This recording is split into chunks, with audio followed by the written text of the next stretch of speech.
Hi friends, welcome to my YouTube channel. ನಾನು ಇವತ್ತು ನಿಮಗೊಂದು ಹೊಸ ಸ್ಪೆಷಲ್ ಸ್ವೀಟ್ ರೆಸಿಪಿ ತೊಗೊಬಂದಿದ್ದೀನಿ. ಅದೇನಪ್ಪ ಅಂದರೆ ನೀವೆಲ್ರಿಗೂ ಕಾಣಿಸ್ತಾ ಇದೆಯಲ್ಲ, ಶಾವಿಗೆ ಪಾಯಸ. ನಾನು ಇವತ್ತು ಹೇಗೆ ಮಾಡೋದು ಅಂತ ನಾನು ನಿಮಗೆ ತೋರಿಸ್ಕೊಡ್ತೀನಿ ಫ್ರೆಂಡ್ಸ್.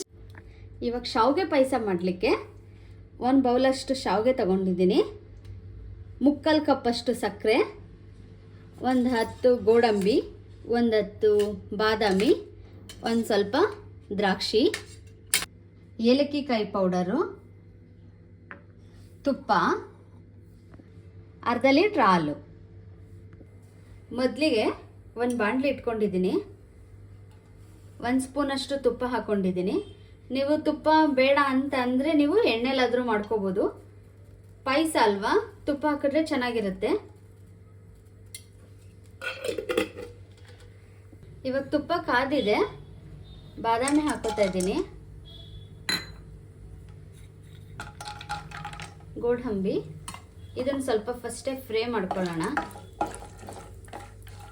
ನೀವು ಇದಕ್ಕೆ ಬೇಕಾದರೆ ಪಿಸ್ತಾ ಬೇಕಾದರೂ ಹಾಕೋಬೋದು. ನಿಮ್ಗೆ ಯಾವ ಡ್ರೈ ಫ್ರೂಟ್ಸ್ ಇಷ್ಟ ಎಲ್ಲ ಆ್ಯಡ್ ಮಾಡ್ತಾ ಹೋಗ್ಬೋದು. ಟೇಸ್ಟ್ ಚೆನ್ನಾಗಿರುತ್ತೆ, ಆರೋಗ್ಯಕ್ಕೂ ಒಳ್ಳೆಯದು. ಫಸ್ಟೇ ದ್ರಾಕ್ಷಿ ಹಾಕೋಬೇಡಿ. ಫಸ್ಟೇ ದ್ರಾಕ್ಷಿ ಹಾಕೋಬಿಡ್ತು ಅಂತ ಅಂದರೆ ಎಲ್ಲ ಬೇಗ ಕಪ್ಪಾಗ್ಬಿಡುತ್ತೆ. ಹಾಗಾಗಿ ಸ್ವಲ್ಪ ಗೋಡಂಬಿ ಮತ್ತು ಬಾದಾಮಿ ಚೆನ್ನಾಗಿ ಫ್ರೈ ಆದಮೇಲೆ, 3/4 ಫ್ರೈ ಆದಮೇಲೆ ದ್ರಾಕ್ಷಿ ಹಾಕಿ. ಇದೆಲ್ಲ ನನಗೆ ಗೊತ್ತು, ಇದೇನಪ್ಪ ಹಳೇದೇ ತೋರಿಸ್ತಾ ಇದ್ದಾಳೆ ಸ್ನೇಹ ಅಂತ ಅನ್ಕೋಬೇಡಿ. ಯಾರು ಹೊಸದಾಗಿ ಇವಾಗ ತಾನೇ ಅಡುಗೆ ಕಲಿತಾ ಇದ್ದೀರಾ ಅವರಿಗೆ ನಾನು ಮಾಡೋ ಥರ ಮಾಡಿದ್ರೆ ಹೆಲ್ಪ್ ಆಗುತ್ತೆ. ಅವ್ರಿಗೋಸ್ಕರ ಹೇಳ್ತಾ ಇದ್ದೀನಿ ಅಷ್ಟೇ. ಇವಾಗ ದ್ರಾಕ್ಷಿನೂ ಹಾಕ್ಕೊಂಡಿದ್ದೀನಿ ನೋಡಿ. ತುಪ್ಪದಲ್ಲಿ ಚೆನ್ನಾಗಿ ಫ್ರೈ ಆಗಬೇಕು ಡ್ರೈ ಫ್ರೂಟ್ಸು. ಇವಾಗ ನೋಡಿ ಚೆನ್ನಾಗಿ ಫ್ರೈ ಆಗಿದೆ. ಇವಾಗ ಇದನ್ನು ತೆಗೆದಿಟ್ಕೊಬಿಡೋಣ.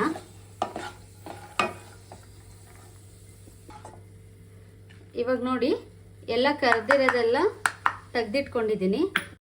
ಇವಾಗ ಇದೇ ತುಪ್ಪದ ಬಾಣಲಿಗೆ ಶಾವಿಗೆ ಹಾಕ್ತೀನಿ. ಶಾವಿಗೆ ತುಂಬ ಚೆನ್ನಾಗಿ ಫ್ರೈ ಆಗಬೇಕು ನೋಡಿ. ಹೈ ಫ್ಲೇಮ್ ಇಟ್ಕೋಬೇಡಿ, ಶಾವಿಗೆ ಬೇಯೋದಿಲ್ಲ, ಬೇಗ ಕೆಂಪಗಾಗ್ಬಿಡುತ್ತೆ. ಮೀಡಿಯಮ್ ಫ್ಲೇಮಲ್ಲಿ ಇಟ್ಕೊಂಡು ನಿಧಾನಕ್ಕೆ ಚೆನ್ನಾಗಿ ಉರಿಬೇಕು ಶಾವಿಗೆ. ಶಾವಿಗೆ ಸ್ವಲ್ಪ ಸ್ಮೆಲ್ ಬರಬೇಕು ಮತ್ತು ಸ್ವಲ್ಪ ಕೆಂಪಾಗಲಿ. ಕೆಂಪಾಗೋದ್ರ ಜೊತೆಗೆ ನಿಮಗೆ ಗೊತ್ತಾಗುತ್ತೆ, ಶಾವಿಗೆ ಸ್ವಲ್ಪ ಫ್ರೈ ಆಯ್ತಾ ಏನಾಗುತ್ತೆ ಅಂದರೆ ಅರಳುತ್ತೆ. ಶಾವಿಗೆ ರೋಸ್ಟ್ ಆಗಿದೆ ಅಂತ ನಿಮಗೆ ಪರ್ಫೆಕ್ಟಾಗಿ ಗೊತ್ತಾಗುತ್ತೆ. ಇದೇ ಟೈಮ್ಗೆ ನೀವು ಒಬ್ಬೊಬ್ರು ಏನು ಮಾಡ್ತಾರೆ ಅಂತಂದರೆ, ಎಲ್ರಿಗೂ ಹೇಳ್ತಾ ಇಲ್ಲ, ಫಸ್ಟ್ ಟೈಮ್ ಮಾಡ್ತಾರಲ್ಲ ಅವರಿಗೆ, ಮತ್ತು ಇನ್ನೊಂದು ಮಾಡಿ ಪರ್ಫೆಕ್ಟಾಗಿ ಯಾರಿಗೆ ಶಾವಿಗೆ ಕೀರು ಬಂದಿರಲ್ಲ ರಿಸಲ್ಟ್, ಅವರಿಗೆ ಹೇಳ್ತಾ ಇದ್ದೀನಿ ನಾನು. ಅವ್ರು ಏನು ಮಾಡ್ತಾರೆ ಅಂದರೆ 1-2 ನಿಮಿಷ ಬೇಗ ಫ್ರೈ ಮಾಡ್ತಾರೆ. ಹೈ ಫ್ಲೇಮಲ್ಲಿ ಫ್ರೈ ಮಾಡಿಬಿಟ್ಟು ಬೇಗ ಇದಕ್ಕೆ ಹಾಲು ನೀರು ಏನೋ ಒಂದು ಹಾಕೋದ್ರಿಂದ ಸ್ಟಿಕ್ಕಿ ಆಗಿಬಿಡುತ್ತೆ. ಅಂದರೆ ಎಲ್ಲ ಗಟ್ಟಿ ಆಗೋದು, ಎಲ್ಲ ಮುದ್ದೆ ಥರ ಆಗಿಬಿಡುತ್ತೆ. ಸೊ ಹಾಗಾಗಿ ಇದನ್ನು ಲೋ ಫ್ಲೇಮಲ್ಲೇ ಸ್ವಲ್ಪ ನಿಧಾನಕ್ಕೆ ಫ್ರೈ ಮಾಡಬೇಕು. ಕೆಂಪಾಗಬೇಕು ಶಾವಿಗೆ, ಲೋ ಫ್ಲೇಮಲ್ಲೇ ಕೆಂಪಾಗಬೇಕು. ಇವಾಗ ನಾನು ತೋರಿಸೋ ಮೆಥಡಲ್ಲಿ ನೀವು ಶಾವಿಗೆ ಕೀರು ಮಾಡಿದ್ರೆ ಅದು ಹಾರಿದ್ರೂ ಗಟ್ಟಿ ಆಗಲ್ಲ. ನೀವು ಯಾವ ಅಳತೆಯಲ್ಲಿ ಮಾಡಿರ್ತೀರಾ, ಯಾವ ಥರ ಮಾಡಿರ್ತೀರಾ, ಹಾರಿದ್ರೂ ಅದೇ ಥರ ಇರುತ್ತೆ. ಒಬ್ಬೊಬ್ರು ಮಾಡ್ತಾರಲ್ಲ ಸ್ಟಿಕ್ಕಿ ಥರ ಆಗೋದು, ಗಮ್ ಥರ ಆಗ್ಬಿಡೋದು, ಆ ಥರ ಎಲ್ಲ ಆಗಲ್ಲ ನಾನು ಮಾಡೋ ಥರ ಮೆಥಡಲ್ಲಿ ಮಾಡಿದ್ರೆ.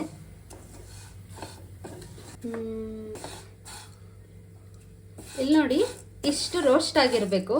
ನಿಮಗೆ ಶಾವಿಗೆನ ಉರಿವಾಗ್ಲೇ ಅದ್ರ ಸ್ಮೆಲ್ಲು ಕಲರಿಂದನೇ ಗೊತ್ತಾಗುತ್ತೆ ಶಾವಿಗೆ ರೋಸ್ಟ್ ಆಗಿದೆಯಾ ಇಲ್ವಾ ಅಂತ ಅಂದ್ಬಿಟ್ಟು.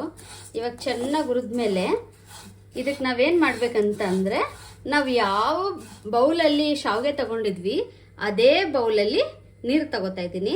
ಅದನ್ನು ಹಾಕೋಣ. ಇದಕ್ಕೆ ಬಿಸಿನೀರೇ ಹಾಕಬೇಕು ಅಂತ ಏನಿಲ್ಲ, ತಣ್ಣೀರೇ ಹಾಕೋಬೋದು. ಇವಾಗಿದು ಚೆನ್ನಾಗಿ ನೀರಲ್ಲಿ ಬೇಯಬೇಕು, ತುಂಬ ಬೇಯಿಸಬಾರ್ದು. 75% ಅಷ್ಟು ಬೇಯಬೇಕು ಶಾವಿಗೆ. ಒಬ್ಬೊಬ್ರು ಏನು ಮಾಡ್ತಾರೆ ಅಂದರೆ ಡೈರೆಕ್ಟ್ ಇದಕ್ಕೆ ಹಾಲೇ ಹಾಕ್ಬಿಟ್ಟು ಫ್ರೈ ಮಾಡ್ತಾರೆ. ಹಾಲೇ ಹಾಕಿ ಫ್ರೈ ಮಾಡಿದ್ರೆ ಸ್ಟಿಕ್ಕಿ ಆಗುತ್ತೆ. ನಾನು ಇವಾಗ ಯಾವ ಮೆಥಡಲ್ಲಿ ತೋರಿಸ್ತಾ ಇದ್ದೀನಿ ಆ ಮೆಥಡಲ್ಲೇ ಮಾಡಿ ಫ್ರೆಂಡ್ಸ್. ಫಸ್ಟ್ ಟೈಮ್ ಯಾರ್ಯಾರು ಮಾಡ್ತಾ ಇದ್ದೀರಾ ಅವರಿಗೆ ಪರ್ಫೆಕ್ಟಾಗಿ ಸ್ವೀಟ್ ಬರುತ್ತೆ. ನೋಡಿ ನೀರಲ್ಲಿ ಶಾವಿಗೆ ಬೇಯ್ತಾ ಇದೆ. ಇದು ನೋಡಿ ಅರ್ಧಕ್ಕಿಂತ ಕಡಿಮೆನೇ ಇದು ಬೆಂದಿರೋದು. ಇನ್ನೂ ಸ್ವಲ್ಪ ಬೇಯಬೇಕು. ಈ ನೀರೆಲ್ಲ ಶಾವಿಗೆ ಹೀರ್ಕೊಳ್ಳೋಷ್ಟು ಬೇಯಿಸೋಣ. ನಾನು ತಗೊಂಡಿರೋ ಶಾವಿಗೆಗೆ ತಗೊಂಡಿರೋ ನೀರು ಕರೆಕ್ಟ್ ಅಳತೆಯಲ್ಲೇ ಇದೆ. ಈ ಶಾವಿಗೆ ಬೇಯೋವರೆಗೆ ನಾನಿಲ್ಲಿ ಪಕ್ಕದಲ್ಲಿ ಹಾಲು ಕಾಯ್ಲಿಕ್ಕೆ ಇಟ್ಟಿದ್ದೀನಿ. ಈ ಹಾಲು ಕಾಯಿಲಿ. ಈ ಹಾಲಿಗೆ ನಾನು ನೀರೇನು ಮಿಕ್ಸ್ ಮಾಡಿಲ್ಲ, ಪೂರ್ತಿ ಗಟ್ಟಿ ಹಾಲೇ ಕಾಯಿಸ್ಕೊಂಡಿದ್ದೀನಿ. ಯಾಕಂತ ಹೇಳಿದ್ರೆ ಆಲ್ರೆಡಿ ಇಲ್ಲಿ ಶಾವಿಗೆಗೆ ನಾನು ನೀರಾಗಿ ಬೇಯಿಸ್ತಾ ಇರೋದ್ರಿಂದ ಈ ಹಾಲ್ಗೂ ನೀರು ಹಾಕೋದ್ರಿಂದ ಶಾವಿಗೆ ಪಾಯಸ ನೀರಾಗ್ಬಿಡುತ್ತೆ. ಅದಕ್ಕೇನೆ ಗಟ್ಟಿ ಹಾಲನ್ನೇ ಚೆನ್ನಾಗಿ ಕಾಯಿಸ್ಕೊಳ್ಳಿ. ಕೆನೆ ಬರೋ ಥರ ಚೆನ್ನಾಗಿ ಹಾಲನ್ನ ಕಾಯಿಸ್ಕೊಳ್ಳಿ. ಇವಾಗ ನೋಡಿ ಹಾಕಿರೋ ನೀರೆಲ್ಲ ನೋಡಿ ಶಾವಿಗೆ ಹೇಗೆ ಎಲ್ಲ ಹೀರ್ಕೊಬಿಟ್ಟಿದೆ. ಇವಾಗ ನಾವು ಈ ಟೈಮಲ್ಲಿ ಹಾಲು ಹಾಕೋಣ.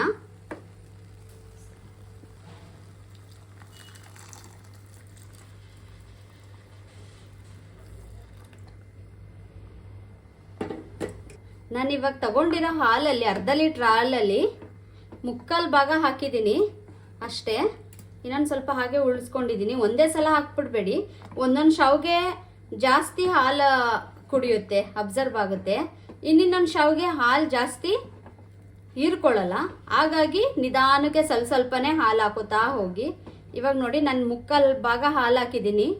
ಇದು ಇನ್ನೊಂದು ಸ್ವಲ್ಪ ಹಾಲು ಬೇಕು. ಯಾಕಂದರೆ ನಾನು ಆಲ್ರೆಡಿ ಫುಲ್ ಶಾವಿಗೆ ಬೇಯಿಸಿಲ್ಲ ಅಲ್ವಾ. ನೋಡಿ ಇಷ್ಟಿದೆ. ಇನ್ನೂ ಶಾವಿಗೆ ಬೇಯಬೇಕು ಇನ್ನೊಂದು ಸ್ವಲ್ಪ. ಸೊ ನಾನು ಇನ್ನೊಂದು ಎಷ್ಟು ಇದೆ ಹಾಲು ಎಲ್ಲ ಹಾಕೋತಾ ಇದ್ದೀನಿ.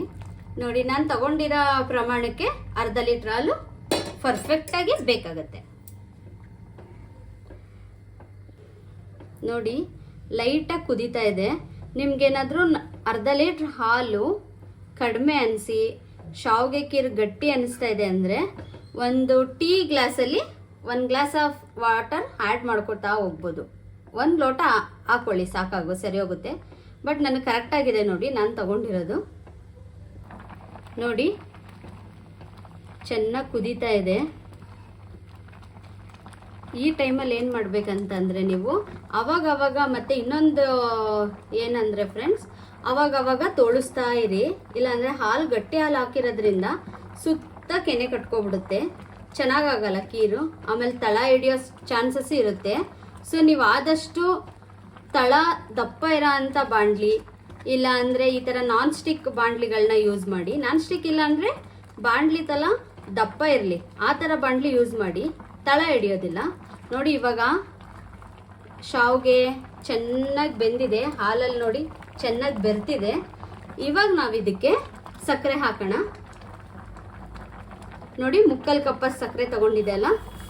ನೀವು 1 ಬೌಲ್ ಶಾವಿಗೆಗೆ 1 ಬೌಲ್ ಸಕ್ಕರೆ ಹಾಕೋಬೋದು.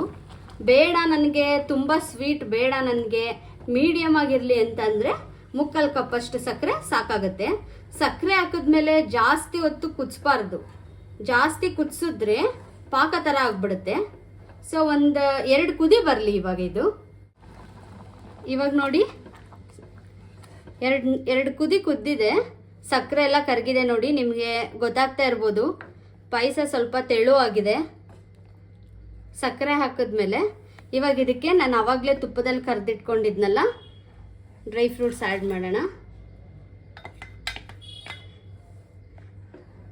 ಇದನ್ನು ಬಿಸಿಲು ಹಾಕೋಬೋದು. ಬಿಸಿಲು ಹಾಕೋಕ್ಕೆ ಇಷ್ಟೆಲ್ಲ ತುಂಬ ಕ್ರಂಚಿಯಾಗಿ ಕ್ರಿಸ್ಪಿಯಾಗಿ ಬೇಕು ಡ್ರೈ ಫ್ರೂಟ್ಸ್ ಅನ್ನೋರು ನೀವು ಯಾವಾಗ ಸರ್ವ್ ಮಾಡ್ತೀರಾ ಆ ಟೈಮಲ್ಲಿ ಡ್ರೈ ಫ್ರೂಟ್ಸ್ ಆ್ಯಡ್ ಮಾಡ್ಕೋಬೋದು. ಇದಕ್ಕೆ ನಾನಿವಾಗ 1/2 ಸ್ಪೂನ್ ಏಲಕ್ಕಿ ಪೌಡರ್ ಹಾಕ್ತಿದ್ದೀನಿ. ಇದಕ್ಕೆ ಇವಾಗ ನೋಡಿ ಏಲಕ್ಕಿ ಪೌಡ್ರ್ ಹಾಕಿದ್ದೀನಿ. ನೀವು ಇದಕ್ಕೆ ಬೇಕಂದರೆ ಕೇಸರಿ ದಳಗಳು ಹಾಕೋಬೋದು. ಮತ್ತು ಬಾದಾಮ್ ಪೌಡ್ರು ಮಿಕ್ಸ್ ಬರುತ್ತಲ್ಲ ಮನೇಲೇ ಮಾಡಿಟ್ಟಿರೋ ಅಂಥದ್ದಾದರೂ ಓಕೆ, ಅದನ್ನು ಹಾಕೋಬೋದು. ಬಟ್ ಆದರೆ ಇವಾಗ ನೋಡಿ ನೀವು ಒಂದ್ಸಲ ಟ್ರೈ ಮಾಡಿ ಫ್ರೆಂಡ್ಸ್. ಈ ಥರ ಮಾಡಿದ್ರೆ ನೀವು ಪದೇ ಪದೇ ಮಾಡ್ಕೊಂಡು ತಿಂತಾ ಇರ್ತೀರ. ನಿಮ್ಮ ಮನೆಯವರಿಗೆಲ್ಲ ಇಷ್ಟ ಆಗುತ್ತೆ, ತುಂಬ ರುಚಿಯಾಗೂ ಇರುತ್ತೆ. ಇವಾಗ ನಾನು ಇದನ್ನು ಸರ್ವ್ ಮಾಡ್ತೀನಿ. ಇವಾಗ ನೋಡಿ ನಮ್ಮದು ಶಾವಿಗೆ ಪಾಯಸ ರೆಡಿಯಾಗಿದೆ. ನಿಮ್ಮ ಮನೇಲಿ ಮಕ್ಕಳು ದೊಡ್ಡವರು ಪ್ರತಿಯೊಬ್ಬರಿಗೂ ಇಷ್ಟ ಆಗುತ್ತೆ. ಒಂದ್ಸಲ ಟ್ರೈ ಮಾಡಿ. ನನ್ನ ಇವತ್ತಿನ ರೆಸಿಪಿ ನಿಮಗೆ ಇಷ್ಟ ಆದರೆ ಲೈಕ್ ಮಾಡಿ, ಶೇರ್ ಮಾಡಿ, ನಿಮ್ಮ ಫ್ರೆಂಡ್ಸ್ಗೆಲ್ಲ ಕಮೆಂಟ್ ಮಾಡಿ. ಯಾರು ಇನ್ನೂ ನನ್ನ ಚಾನಲ್ಗೆ ಸಬ್ಸ್ಕ್ರೈಬ್ ಆಗಿಲ್ಲ, ಸಬ್ಸ್ಕ್ರೈಬ್ ಆಗಿ ಫ್ರೆಂಡ್ಸ್. ನನ್ನ ಚಾನಲ್ ಗೊತ್ತಲ್ವಾ, ಸ್ನೇಹ ಸ್ವಾದ್ ಸೀಕ್ರೆಟ್. Boy friend.